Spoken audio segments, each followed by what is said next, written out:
আসসালামু আলাইকুম। আশা করি সকলে ভালো আছেন। Imo profile picture delete. Imo profile picture delete করবেন কিভাবে? আজকে আমি এই বিষয়টি আপনাদেরকে দেখাবো। প্রথমে আমরা ইমো অ্যাপ্লিকেশনটি ওপেন করব। ইমো অ্যাপ্লিকেশনটি ওপেন করার পর এবার আমরা ইমো অ্যাপ্লিকেশনের হোম পেজে চলে আসব। হোম পেজ থেকে আমরা উপরের টপ লেফট কর্নারে প্রোফাইল পিকচার দেখতে পাবো। এখান থেকে প্রোফাইল পিকচারে ক্লিক করবেন। After click on user name. User নেমে ক্লিক করুন। তো আমি এখান থেকে ইউজার নেমে ক্লিক করলাম। ইউজার নেমে ক্লিক করলে আপনি আপনার প্রোফাইলে চলে আসবেন। এখান থেকে আপনি দেখতে পাবেন আপনার প্রোফাইল পিকচার। তো এখান থেকে ক্লিক করবেন প্রোফাইল পিকচারে। Click on this profile picture.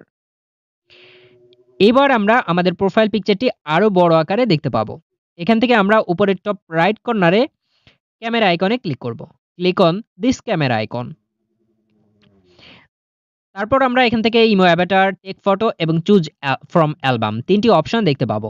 এখান থেকে ক্লিক করবেন imo Avatar. Click on imo Avatar. তারপর আমরা এখান থেকে অনেক অ্যাভাটার দেখতে পাবো। এখানে অনেকগুলো অ্যাভাটার রয়েছে। আপনি চাইলে যেকোনো একটা অ্যাভাটার আপনি সেট করতে পারেন। তো আমি এখান থেকে এই অ্যাভাটারটি সিলেক্ট করছি। Click on this avatar. তারপর আপনি এখান থেকে যদি অলসো শেয়ার টু স্টোরি, স্টোরিতে শেয়ার করতে চান তাহলে এটা টিক দিবেন। আর যদি শেয়ার করতে না চান তাহলে টিকটি উঠিয়ে দিবেন। তো এরপর আপনি এখান থেকে ক্লিক করবেন টিক বাটনে। টিক বাটনে ক্লিক করলে অ্যাভাটার আপডেটেড।